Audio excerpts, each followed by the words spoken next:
मी जयश्री माझ्या यूट्यूब चॅनलमध्ये आणि आपल्या एका नवीन ब्लॉगमध्ये तुमचं पुन्हा एकदा स्वागत करते। तर आजचा पण ब्लॉग आपला एक रेसिपी रिलेटेड ब्लॉग आहे। तर आज आपण बनवत आहे चवळीची भाजी किंवा तिला तांदूळाची भाजी पण बोललं जातं। तर चला बनवूया आणि आपला हा पण व्हिडिओ शेवटपर्यंत नक्की बघा।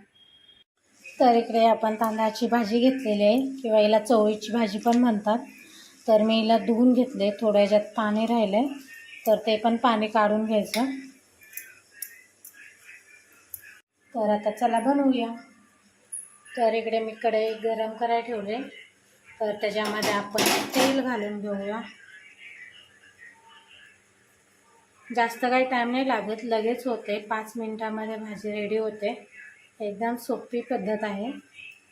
तर याच्यामध्ये मी तेल घालून घेतलेलं आहे। इकडे लसणाच्या पाकळ्या घेतल्या थोड्या, तुम्हाला जेवढ्या घालायच्या तेवढ्या घालू शकतात।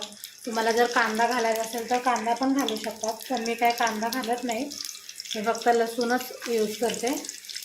तर लसूण घेतलेला आहे, त्याला पण लालसर होईपर्यंत भाजून घ्यायचं लसणाला। तर तुम्ही बघू शकता लसूण हा लालसर भाजलेला आहे।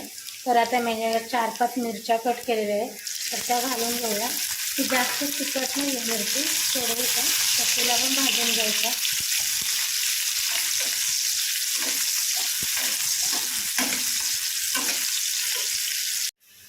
तर आता मिरची पण फ्राय झाले, तर आता याच्यामध्ये आपण जी धुतलेली भाजी आहे ती घालून घ्यायची।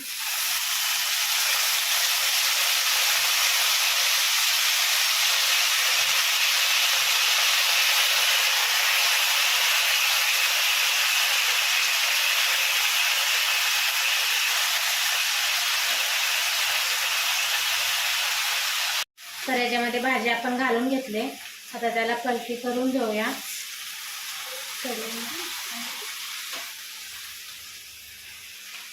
कशाच्या तरी साह्याने पलटी करून घ्यायची, कारण ही शिजले की खूप पूर्ण कमी होऊन जाते भाजी, आता फक्त दिसते जास्त। तर भाजी घालून घेतलेली आहे, तर त्याच्यामध्ये आपण चवीनुसार मीठ टाकून घ्यायचं।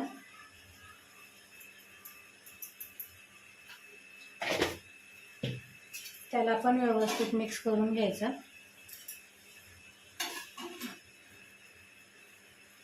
तर मिक्स करून घेतले, आता मी त्याच्यावर ताट झाकून ठेवते, 2-3 मिनिटं वाफेवर शिजवून घ्यायचं त्याला। तर आता आपण उघडून बघूया झालं।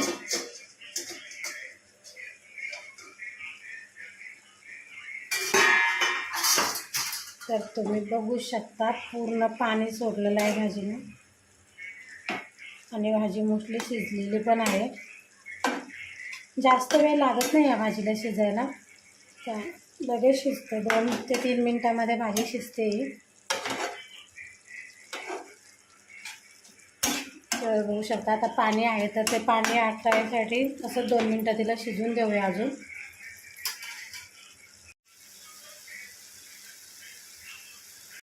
तर तुम्ही बघू शकता पूर्ण पाणी कमी झालं आहे त्याच्यामध्ये। तर आता याच्यामध्ये आपण मी शेंगदाण्याचा कूट वाटून घेतलेला आहे, थोडासाच आहे, तर तो घालून घेऊया। आणि मी जास्त असं ओबडधोबड असा केला आहे, जास्त बारीक पण नाही केला, कारण जेवढा मोठा असतो ना या भाजीमध्ये तेवढा तो चांगला लागतो। त्यामुळे व्यवस्थित मिक्स पण करून घेतलेला आहे। आणि आधी पूर्ण होती भाजी, आता शिजून केवढीशी झालेली आहे, तर ते पण बघू शकता तुम्ही। तर तुम्ही ही भाजी फक्त मिठात पण बनवू शकता, म्हणजे त्यात मिरची वगैरे नाही घातली, तर फक्त मीठ टाकून पण बनवले ना तरी पण खूप छान लागते। म्हणजे जे आजारी वगैरे असतात ना, तर त्यांना तोंडाला चव नसते, तर तेव्हा ही भाजी बनवली ना तर नक्कीच तोंडाला चव येते। तर आपले फायनली चवळीची किंवा ज्यांच्याकडे तांदळाची भाजी ज्याला बोलतात, तर ती बनवून झालेली आहे। आणि कशी झाली तेही मला नक्की कमेंटमध्ये सांगा। आणि आपला हा पण ब्लॉग इथेच एंड करूया। जर व्हिडिओ आवडला असेल तर लाईक करा, शेअर करा आणि चॅनलला सबस्क्राईब करायला विसरू नका। धन्यवाद।